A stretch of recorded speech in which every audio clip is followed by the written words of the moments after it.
Lok Sabha vote মিটতে না মিটতে আবারও জেলার এই বিধানসভা কেন্দ্রের মানুষজনের হাতে লাগবে ভোটের কালির দাগ। আবারও ভোট দিতে হবে তাদের। লোকসভা নির্বাচনে তৃণমূলের হয়ে প্রতিদ্বন্দ্বিতা করার জন্য বাগদা বিধানসভার বিধায়ক পদ থেকে ইস্তফা দিয়েছিলেন বিশ্বজিৎ দাস। ফলে 10ই জুলাই বাগদা বিধানসভায় উপনির্বাচন ঘোষণা করেছে নির্বাচন কমিশন।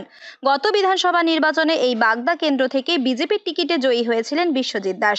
পরবর্তীতে দল বদলে তিনি তৃণমূলে যোগদান করেন। এবারের লোকসভা নির্বাচনে বনগাঁ কেন্দ্রে তাকেই প্রার্থী করেছিল জোড়াফুল শিবির।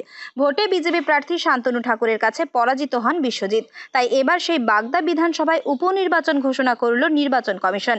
তবে তীব্র গরমের মাঝে এভাবে আবারও নির্বাচন ঘোষণা করায় প্রশ্ন তুলতে শুরু করেছেন বাগদার মানুষজন। বিধায়ক তো একজন দরকারি, আর সে যেই দ্বারা এখন এই অতিরিক্ত গরমে একটু ঠান্ডা হলে, বৃষ্টি হলে ভালো হতো। ঠিক আছে, ভোট তো দিতে হবে। এখন ওটা কি করে বলবো, আমার ভোট আমি নিজে দেবো। এবার মানুষ উন্নয়নের দিকে যাবে নাকি অন্য দিকে যাবে সেটা তাদের ব্যাপার।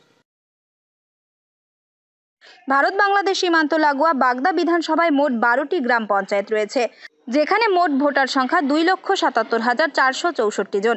বর্তমান বনগাঁ লোকসভা কেন্দ্রের ভোটে বিজেপি প্রার্থী শান্তনু ঠাকুর বাগদা বিধানসভায় 3000 ভোটে এগিয়েছিলেন। সেই জায়গায় দাঁড়িয়ে তৃণমূল প্রার্থী হিসেবে কাকে প্রতিদ্বন্দ্বিতার ময়দানে নামায় সেদিকেই এখন তাকিয়ে স্থানীয় রাজনৈতিক মহল। প্রায় 20,000 প্লাস লিড আছে আমাদের। 3টে পঞ্চায়েতে ওই 70 ভোট, কোথাও 150 ভোট, কোথাও 80 ভোট। কিন্তু ওভারঅল আমরা 12টা পঞ্চায়েতে বাগদায় প্রায় 20,000 প্লাসে জিতে আছে।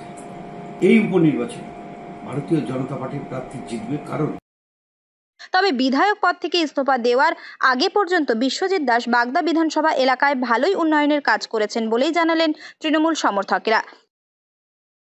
আমাদের প্রাক্তন বিধায়ক মাননীয় বিশ্বজিৎ দাস বাগদার রূপকার 90 কোটি টাকার ওপরে বাগদা বিধানসভায় ঢেলে সাজিয়ে উন্নয়ন করেছে। রাস্তাঘাট থেকে শুরু করে এখানে ইলেকট্রিক চুল্লির ব্যবস্থা করেছে, ফায়ার স্টেশনের শিলান্যাস হয়ে গেছে, বাগদা হসপিটালে যে গর্ভবতী মাকে এখন বনগাঁ হসপিটালে যেতে হচ্ছে না, সিজারের ব্যবস্থা করেছে, এখানে বিভিন্ন জনমুখী প্রকল্প তৈরি করেছে। একটার পরে উন্নয়ন তৈরি করেছে মাননীয় বিশ্বজিৎ দাস।